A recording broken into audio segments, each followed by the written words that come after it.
बिस्मिल्लाहिर्रहमानिर्रहीम। अस्सलाम वालेकुम वरहमतुल्लाहि वबरकातुहू।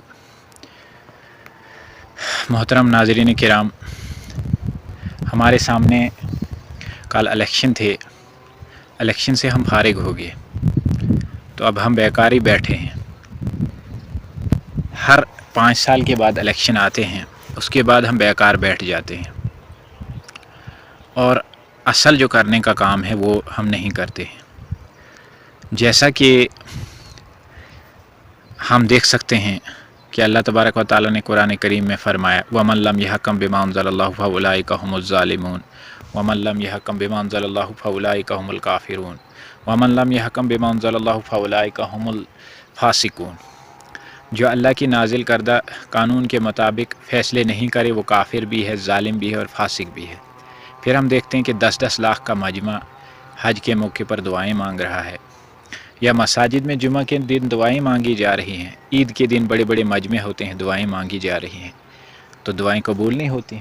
अल्लाह तबारक व तआला हमारी दुआएं हमारे मुंह पर मार देते हैं। मसलन हम दुआ मांगते हैं, रब्बना ज़लमना अनफुसना व इल्लम तगफिर लना व तरहमना लनकूनन्ना मिनल खासिरीन, और फिर वही करते हैं जो हमें नहीं करना चाहिए। फिर हम काफिरों के मगलूब होने और हम इस्लाम के गालिब होने के लिए दुआएं मांगते हैं, लेकिन होता फिर वही है। उसकी वजह है कि जब सहाबा किराम, बुज़ुर्गान दीन, उलमाए किराम और अंबिया किराम दुआएं मांगते थे, तो दुआ मांगने के साथ साथ वो कुछ काम भी करते थे। हम वो काम नहीं कर रहे हैं, इसलिए जो है हमारी दुआएं हमारे मुंह पर मार दी जाती हैं। रसूलुल्लाह सल्लल्लाहु अलैहि वसल्लम ने, मैंने कल भी जुमा पर बताया था एक जगह, कि अल्लाह तबारक व तआला देख रहा था, उसके बावजूद रसूल सल्लल्लाहु अलैहि वसल्लम का चेहरा मुबारक ज़ख्मी हुआ, उनको अमली तौर पर मैदान में जाना पड़ा।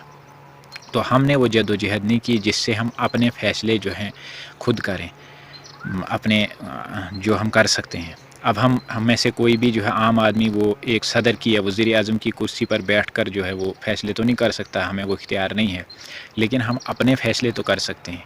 ठीक है, हमने दाढ़ी रख ली। कुछ लोग तो ये भी समझते हैं ये सब बेकार चीज़ें, दाढ़ी रखना, वज़ा कता बनाना, सलवार टखनों से ऊपर रखना, ये सब बेकार है, नाउज़ुबिल्लाह।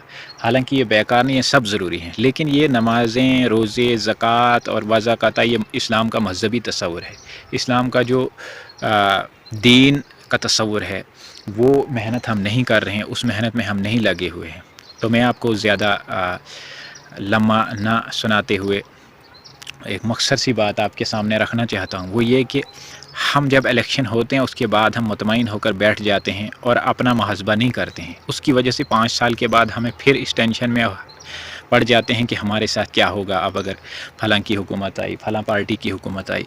उसकी वजह यह है कि हम बेकार बैठ जाते हैं। कुछ लोग हमें ये समझते हैं कि वोट डालना ही नहीं चाहिए, हालांकि वो वोट डालकर वही कुछ हासिल कर सकते हैं जो यहाँ संघ परिवार ने हासिल किया। उन्होंने वोट डाले, लेकिन खुद वो सियासत में कभी अमली तौर इलेक्शन नहीं लड़ा। वोट डालकर उन्होंने 1924 में अपना एक संगठन बनाया। आज 2024 में सबसे बड़ा टारगेट वो अचीव कर रहे हैं। हम इस बहस में रह गए कि डालना चाहिए या नहीं डालना चाहिए, और डालकर भी हम जो है वो उस शुगुल मेले में लग गए जिस मेले में हमको लगना नहीं चाहिए। शरीयत के मुताबिक अपने विरासत का तकसीम न करना, अपने मामलात तय न करना, मज़हबी तसव्वुर तो रहा, लेकिन जो दीनी तसव्वुर था हमारा वो जब निकल गया तो हम एक दूसरे से लड़े, हमें एक दूसरे के हुकूक हमने मार दिए। उसकी वजह से हम उन पार्टियों को वोट डालने लगे जिनको हमने नहीं डालना चाहिए, इस वजह से कि हमारी आपस में बनती नहीं थी। जब मैं उस पार्टी में चला गया तो मेरा भाई, उसने ये नहीं देखा कि इस पार्टी में जाना जायज़ है या नहीं है। इस पार्टी की वजह से हमारा मज़हबी और दीनी नुकसान कितना हो रहा है, मसाजिद टूट रहे हैं, ये लोगों ने नहीं देखा। सिर्फ अपनी ज़ाती वजह से कि मेरे साथ मेरे भाई ने जुल्म किया, अब मैं उस पार्टी में जाऊंगा तो इसके ख़िलाफ़ जो है खड़ा हो जाऊंगा और इससे अपना बदला लूँगा। ये सब शरीयत को छोड़ने की वजह से हुआ, अपने जो हुकूकुल इबाद हैं उनको ना पहचानने की वजह से हुआ। वही अल्लाह ने कुरान में फ़रमाया था कि वमन लम यहकम बिमा अंज़लल्लाहु फ़उलाइका हुमुज़ ज़ालिमून। बहरहाल हमारी मिसाल फिर उस एक नौसरबाज़ की तरह हो गई कि जो नौसरबाज़ हमें तमाशा दिखा रहा है और हम उस 5 साल तक उस तमाशे में लगे हुए हैं। 5 साल के बाद वो फिर एक तमाशा बनाता, हम उस तमाशे में लग जाते हैं। 5 साल के बाद फिर एक तमाशा लगता है, हम तो उस तमाशे में लग जाते हैं। होता है جو کچھ ہمیں الیکشن سے پہلے بتایا جا رہا ہے کہ اگر آپ نے اس طرف ووٹ دیا یا وہ پارٹی جیتی تو ہمارے ساتھ بہت کچھ ہونے والا ہوتا ہے، لیکن ہم اس تماشے میں لگ جاتے ہیں۔ ووٹ ڈالنے کے بعد جو ہماری ذمہ داریاں ہوتی ہیں ہم وہ ذمہ داریاں پوری نہیں کرتے ہیں۔ محترم بزرگوں اور دوستو، میں آپ کو ایک نوسر باز کا قصہ سناتا ہوں جو عربی زبان میں ہے۔ آپ گھبرائیے نہیں، میں آپ کو اردو زبان میں سناتا ہوں، عربی کی کتابوں میں موجود ہے۔ تو آپ سے گزارش ہے کہ ویڈیو بڑی انٹرسٹڈ ہونے والی ہے، آپ اسے پسند آئے تو لائک بھی کریں، شیئر بھی کریں اپنے دوستوں کے ساتھ، تاکہ جہاں بھی الیکشن نہیں ہوئے یا ہوئے بھی ہیں تو وہ بھی دیکھ لیں، وہ بھی محاسبہ کر لیں کہ ان کو کیا کرنا چاہیے۔ تو آپ سن رہے ہیں مجھے پتہ ہے، لیکن آپ نے ابھی تک میرے چینل کو سبسکرائب نہیں کیا ہے تو سبسکرائب کریں تاکہ ہمیں حوصلہ افزائی ملے۔ کسی علاقے میں ایک نوسر باز رہتا تھا، اس کے پاس ایک گدھا تھا، بیچارہ کھانا پینے سے مجبور تھا، تو اس نے اس گدھے کے منہ میں کچھ اشرفیاں بھری، کچھ سونے کے سکے بھرے، اس کا منہ باندھا اور ایک بازار میں لے گیا۔ بازار میں اچانک اس نے جو ہے اس کا منہ کھول دیا اور وہ اشرفیاں اس کے منہ سے گر گئی۔ اب لوگ جو ہے ادھر تاجر بھی تھے، لوگ مالدار بھی تھے، عام لوگ بھی تھے، تو انہوں نے جا کر پوچھا کہ یہ ماجرا کیا ہے، گدھے کے منہ سے سونے کے سکے نکل رہے ہیں۔ اس نے کہا کہ اصل میں میرا گھر بھی بھر گیا ہے اب سونے کے سکوں سے، تو میرے پاس تو کچھ بھی نہیں ہے تھا، جب سے میرے پاس یہ گدھا آیا ہے تو اب میرے پاس بہت کچھ ہے، گھر بھی بھر گیا ہے، میں بہت تنگ آ گیا ہوں، جب بھی یہ کبھی خوش ہوتا ہے تو اس کے منہ سے سونے کے سکے گرتے ہیں، لہٰذا میں اس کو فروخت کرنا چاہتا ہوں۔ اب لگ گئی بولی، بالآخر بہت بڑے ایک تاجر نے وہ گدھا خرید لیا اس لالچ سے کہ اس کے منہ سے سونے کے سکے نکلتے ہیں۔ اب اس نے گھر لیا تو لوگوں کی عام غریب غربا کی بھیڑ اس کے پیچھے لگ گئی، دیکھتے ہیں سونے کے سکے کیسے نکلتے ہیں۔ جب وہ گھر گیا اس نے بھی منہ باندھا، ایک دن کے بعد کھولا تو کوئی سونے کا سکہ نہیں نکلا، تو وہ سب لوگ اٹھ کر جو ہے اس کو پکڑنے آئے کہ اس نے دھوکہ دیا۔ دراصل کسی سمجھدار انسان کا گزر وہاں سے ہوا تو اس نے اس کو سمجھا دیا کہ یہ سب بیوقوفوں والا کام کیا ہے تم نے، اس نے تم کو بیوقوف بنایا ہے، وہ تو اپنی رقم بٹور کر لے گیا۔ اب جب جا کر سب اس کے دروازے کے باہر کھڑے ہو گئے کہ اس کو پکڑتے ہیں، تو اس کی بیوی کو آواز دی کہ اس کو بولو باہر۔ اس نے کہا کہ وہ کہیں دوسرے گاؤں میں ضروری کام سے گیا ہوا ہے، ٹھہریے میں اپنا ایک پالتو کتا بھیجتی ہوں جو اس کو بلا کر لاتا ہے۔ سب لوگ حیران ہو گئے کہ ایک کتا جو اپنے مالک کو بلا کر لائے گا۔ دراصل ہوا یہ کہ وہ اندر ہی بیٹھا تھا، تو اس نے بیوی کو کتے والی پٹی پڑھائی کہ آپ نے کیا بتانا ہے، کتے کو چھوڑ دیا اور خود پچھلے راستے سے نکل گیا دور ایک جگہ، اور جب باہر نکلا تو کتے کو پکڑ کر پھر وہ لے آیا گھر میں۔ جب لوگوں نے دیکھا کہ کتا تو اپنے مالک کو واقعی لا رہا ہے، تو لوگوں کو بھول گیا کہ ہم آئے کیوں تھے یہاں، جیسے ہم کو الیکشن کے بعد بھول جاتا ہے، لوگوں کو بھی بھول گیا کہ ہم یہاں آئے کیوں تھے، وہ اس کتے کی شگل میلے میں پڑ گئے۔ اس کے بعد انہوں نے کہا کہ یہ کتا تو لے لینا چاہیے جو اپنے مالک کو بلا کر لاتا ہے، اس سے تو یہ تو ہمارے کام آئے گا۔ تو لگ گئی کتے کی بولی۔ ایک بہت بڑے تاجر نے اس کتے کو خریدا، لے لیا گھر میں جا کر جو ہے اس کو اپنی منہ مانگی رقم مل گئی، جیسے ہمارے لیڈروں کو مل جاتا ہے اپنے منہ مانگے دام اور سب کچھ 5 سال تک عیش کرنے کے لیے۔ اب جو ہے اس نے کیا کیا کہ تاجر نے اس نے اپنے ایک غلام، ایک نوکر، وہ کہیں بھیج دیا کہ آپ کہیں دوسرے گاؤں میں جاؤ، میں اپنے کتے کو دیکھ لیتا ہوں بھلا یہ آپ کو بلا کر لائے گا کہ نہیں لائے گا۔ جب وہ دوسرے گاؤں گیا اس نے پیچھے سے کتا کھول کر بھیجا، دوسرے دن نہ کتا آیا نہ وہ نوکر آیا، دراصل نوکر بھی بھاگ گیا اور کتا بھی پتہ نہیں کہاں چلا گیا۔ انہوں نے ایک دن مزید دیکھا اور اب سب لوگ جو ہے اکٹھے ہو کر پھر اس نوسر باز کے گھر میں آئے کہ آج اس کو پکڑتے ہیں، آج اس کو نہیں چھوڑتے ہیں۔ تو بیوی کو آواز دی، اس نے کہا وہ یہاں نہیں ہے، وہ تو کہیں گیا ہوا۔ انہوں نے کہا آج ہم بھی نہیں جائیں گے، آج ہم نے بھی نہیں جانا، آج اس کو پکڑ کے ہی رہیں گے۔ تو دراصل وہ تھا اندر ہی، لیکن پھر حسب معمول وہ پچھلے راستے سے نکل گیا اور تھوڑی دیر کے بعد گھر آیا تو ایک ایک کر کے سب کو منتیں سماجتیں ان کی ٹھوڑی پکڑنے لگا، ان کو سلام کرنے لگا جیسے ہمارے لیڈر ہمارے ساتھ کرتے ہیں 5 سال بعد۔ اور جاتے ہی بیوی کو ایک جھاڑ ماری کہ تم نے ان کو روٹی پانی نہیں پوچھا۔ اس نے کہا، اس کو سمجھایا ہوا تو نے کیا بتانا ہے؟ اس نے کہا جی میں کیا پانی روٹی پوچھتی، ایسے بیکار لوگوں کو میں تھوڑی پوچھوں گی۔ اب وہ غصے میں آیا، اس نے کھنجر نکالا اور کھنجر سے بیوی پر وار کیا، اس کو مار دیا۔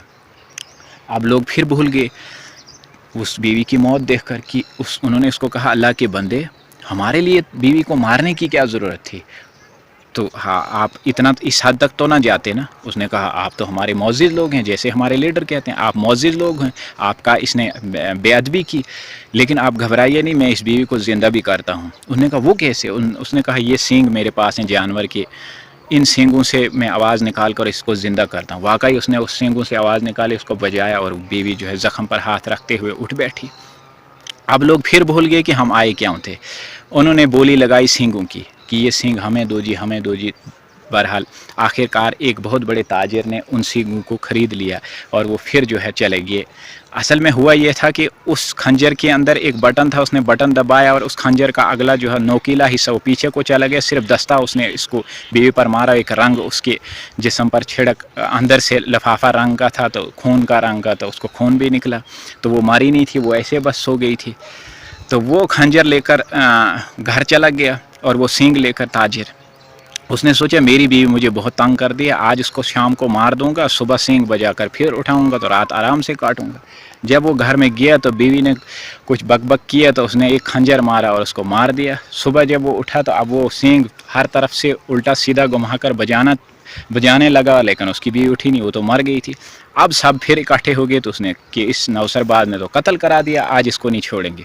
चले गए उसके घर के बाहर, ज़बरदस्ती पकड़ा उसको, बोरी में भरा और बोरी में भरकर वो दूर एक दरिया की तरफ ले गए कि हम इसको दरिया में डालेंगे।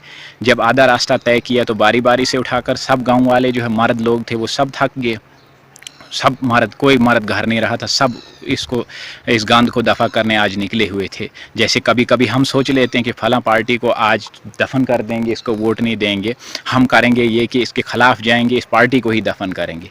तो वो निकल गए जी।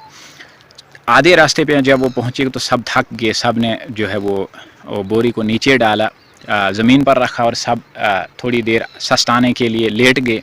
अब उनको नींद पड़ी, वो चिल्लाता रहा, उसको भूख लगी थी कि मुझे बाहर निकालो, लेकिन किसी ने बाहर नहीं निकाला। इतने में एक भेड़ों का ग्वाल चरवाहा वहाँ से निकला, उसने देखा कि सारे सो रहे हैं, एक बेचारा आदमी बोरी में है। उसने बोरी खोली, वो सोए हुए थे, तो उसने उसको कहा कि क्या माजरा है। अब उसने उस ग्वाल को भी, भेड़ों की उस चरवाहे को भी चूना लगाया। उसने कहा कि असल में ये लोग इस समुद्र के पार, दरिया के पार मुझे ले रहे हैं, वहाँ एक शहज़ादी है और उससे मेरी शादी करवा रहे हैं, तो आप ऐसा करो, आप मेरी मदद करो। उसने कहा मैं क्या मदद करूं? कहा कि मुझे यहाँ से निकाल दो, तो तुम खुद इस बोरी में रहो, ताकि जब ये तुम्हें पहुँचाएंगे वहाँ तुम्हें खोलेंगे तो शहज़ादी के पास तुम्हारे साथ शादी करने के सिवा कोई चारा नहीं रहेगा। उसने ग्वाल को बोरी में भरा, जब लोग उठे खुद छुप गया भेड़ों के पीछे। जब वो लोग उठे उन्होंने बोरी को उठाया, जाकर समुद्र में, दरिया में डाल दिया। उसने भेड़ बकरियाँ खदेड़ी और अपने घर पहुँचा दी। दूसरे दिन लोग जब निकले बाहर, उन्होंने उस घर में झांक कर देखा तो वो तो घर के बाहर बकरियाँ चरा रहा था, पूरा इलाका भरा हुआ था बकरियों से। लोग सब दौड़े उसके घर के पास, सब ने कहा जी आपको तो हमने दरिया में डाला था, आप कैसे निकले? उसने कहा कि ये बहुत बड़ी कहानी है जी, जब आपने मुझे दरिया में डाला मुझे एक वहाँ जल परी मिल गई। जब मुझे जल परी मिल गई तो उस जल परी ने मुझे दरिया के तहखाने में लिया, वहाँ सोने के घर थे, हीरे जवाहरात थे। उसने कहा आप मेरे साथ शादी करो। मैंने जब कहा कि मेरी घर में बीवी हैं तो सब कुछ है, मैं तो नहीं कर सकता। फिर उसने मुझे ये भेड़ बकरियाँ दी और तोहफ़ा देकर भेज दिया कि गांव में जो भी हो उसको मेरी सल्तनत में भेज दो, मेरे पास और भी लड़कियाँ हैं, मैं उनके साथ शादी करूँगी, लड़कियों की भी उनसे शादी करवाऊँगी। तो मैं चला आया। अब सब लोग भूल गए कि कहाँ से आए थे और उनको क्या करना था। गांव के सारे मर्द लोग जो है तैयार हो गए कि हम, सौदागर, गरीब गुरबा सब तैयार हो गए कि हम जाते हैं जी, हम उसके साथ शादी करते हैं। उसने कहा फिर आपको बोरियों में बैठना पड़ेगा। जो उसने सबको समुद्र के दरिया के किनारे लिया, बोरियों में भरा, बोरियों को ऊपर से सिया और सबको दरिया में डाल दिया।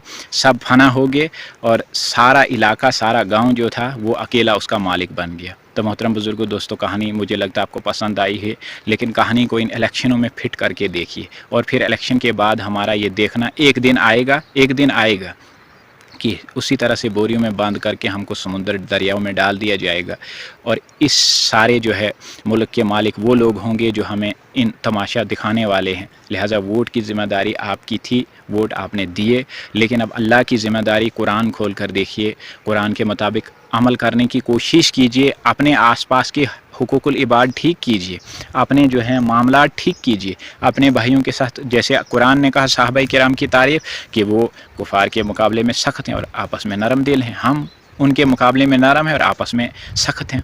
ये रवैया हमको ठीक करना है ہم کو جو خلافت ہے وہ اپنے 5-6 فٹ کے بدن پر فٹ کرنی ہے. ہم کو اپنے آپ کو اللہ کا خلیفہ جو ہے ثابت کرنا ہے. اس کے لیے محنت کرنی ہے. اس کے لیے ہمیں اللہ کے احکامات پر عمل کرنا ہے. وراثت شرعی احکامات کے مطابق مفتی کرام سے پوچھ کر تقسیم کرنی ہے. اخلاق کو درست کرنا ہے. معاملات کو درست کرنا ہے. اللہ تبارک و تعالی ہمیں عمل کی توفیق عطا فرمائے. اور اگر ہم نے یہ نہ کیا تو پھر ہمارا وہی حشر ہوگا. اللہ ہم سب کو بچائے اور عقل سلیم عطا فرمائے. اور جو ذمہ داری ادا کی مزید جو اب ہماری ذمہ داری بنتا ہے اس کو ادا کرنے کی توفیق عطا فرمائے.